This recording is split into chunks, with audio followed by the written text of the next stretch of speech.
All right, 27 odd points on the Nifty right now. Welcome back. You're with us here on Opening Fire. Our Sreesankar is with us right now to take some questions on the market. Sri, it's great to have you back. Good morning. Thanks for your time. Good morning. So, the march continues. The march upward continues, Sri. What kind of flows, activity, etc. are you seeing at Prabhudas Lilladher? Now, I wouldn't be able to let you know about what kind of flows that we see in, but in our general expectation is that the market will continue to move in a range from 6,300 to 7,300. That's what we have projected in our pre-quarterly reports, and that still holds good. So the kind of momentum that we are seeing, the kind of strengthening that we are seeing, and the kind of inflows that we have been seeing from institutional investors makes us continue to believe that the range that we have projected for the market in the near term is likely to be maintained. 7,300. Before May 16th, I'm saying after a range May 16th? of 6,000. Yeah, I got that. So but I'm just focusing on the high. So I'm just focusing on the higher end of that range.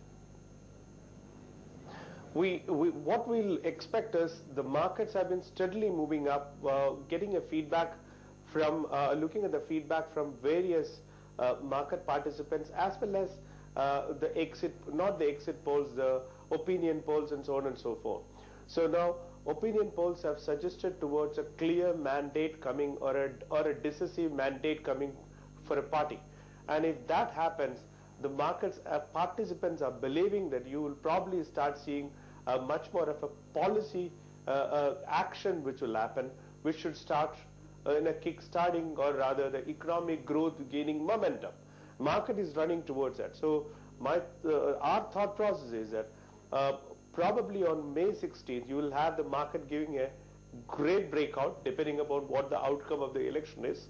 And once you reach there, and I think that level is likely to be maintained for the near term, till the time you see a budget coming in, and the impact of that budget, impact of the new government, which will take at least 6 months to be felt through in the economy. So May 16th, you will see a market moving either way. Our expectations, it will move the positive way. If it moves a positive way, that's where it will take a breather. It will for some time, and then it needs to get a further catalyst or a further tailwind from the policy decisions, the new budget, new policies, and so on and so forth. You know, when I said about flows, asked you about flows, the reason is because FI flows have been pretty strong. On the institutional side, you would have a sense of what is the nature of these flows as we head into this big event. Because the numbers I think have reduced a little bit in size, the daily numbers, but they're still positive, right? So what kind of flows are these? Yeah. See, the FII flows continues to remain positive, and most of, if you really look at the general way the markets have been moving around, or the institutional players have still stuck to the time-tested stocks, and even in the large caps, it will be the in the infra space, it will be the Cromptons and Larsons of this world, etc. Then you look into the other ones, which will be in the banking space. Again, it will be a lot of those HDFCs, Axis, ICICI Bank, these worlds. And I think it's going to be much more of the large caps which will continue to happen. But the flows on the domestic side, we saw in last week, last to last week, probably a couple of days positive side. Otherwise, that is not giving you a lot of confidence in terms of whether we are continuing to see the outflows from insurance as well as mutual funds having reversed. I hope that it has reversed, and in fact we start to see much more positive flows from that side. Otherwise, the flows will continue to remain as the FII side, which is positive. Yeah, no, but what I'm saying is, are these very short-term players, hedge funds? Are these ETFs? Are these people with very long-term horizon? What kind of flows in the equity side are we seeing? See, because on the debt side, on the debt side you can clearly make out, right? From the long term. Yeah, go on. from the long-term funds, it is going to be much more of a asset allocation changes which will happen. Because if you, like we look at the stocks, they look at the countries. And in fact, if the earnings growth in the country is there, i.e. the GDP growth, then invariably you're going to see an allocation which is going to change to the positive side. So there is definitely an asset allocation change which has happened, and which I think in certain cases, once a clarity comes in, which may be even more pronounced on the positive side. So you will continue to see that long-only funds coming in. Hedge funds have might have already come in, and I think you cannot categorize it to a great extent, because you see different people having different thought process. Many are bullish on in India, and I think almost all are bullish on India. So you are effectively seeing a lot more flows coming in from that side as well. So I can't specifically speak about it. Okay, fair enough. Let's talk about any specific names that your research team is very bullish about now, or names where you really think people should take money off the table if they got in. See, Prashant, again, the question is, as a house, we have been bullish on IT and pharma. And if you ask me over the next, what is the longer term horizon that you have, we still are bullish on IT, pharma and FMCG. However, but in the last 5 months, what is the transformation that we have seen? IT, pharma, FMCG has been overweight, and a lot of these infrastructure, capital goods have been underweight within the sector, and PSU banks, etc. What we have seen right now is that there is a change which will happen, because underweight sectors are expected to perform if the economy starts to grow and grow faster.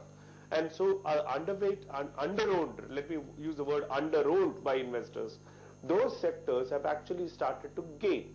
So from our perspective in terms of a strategy, where we were overweight in IT and pharma to a great extent, we have actually gone back to a neutral weighting in most sectors. And that in all sectors with regard to index, because we believe that an under-owning any sector at this stage, when you are seeing a lot of under-owned stock and sectors actually performing much better than the over-owned sectors, is not going to hold you good in terms of a performance, in the near term. So we will have to revisit this once we have the election results, and after the market stabilizes, then we need to have a revisiting of all these sector allocations. Right now, we are neutral on all sectors from the earlier overweight position that we had on IT, pharma, etc. Yeah, but you're not putting out asking these under-owned names are also names where there have been lots of doubts on earnings visibility, earnings certainty, basically, right? That's been missing, and these all of these things, all these stocks have come up based on hope. Q4 I think will provide us some reality. Yeah, no, just allow me to complete my point. I do not think Q4 will give us a reality check about the earnings, right? If they're wildly different and better than Q3, I don't think they will be. But anyway, I mean, it's hope, etc. So, but why not ask people to, well, sell some of these names? Or you think, the coming rally will be big and it'll be difficult to get back in? Prashant, the question is, I don't think there is going to be any change in earnings momentum for infrastructure stocks. In fact, it will continue to remain subsided. Exactly. We believe that PSU bank story is also not going to change. PSU banks will continue to have stress, continue to have problems, etc. But if you look at the stocks are up 50%, 60% from the lows that they have reached.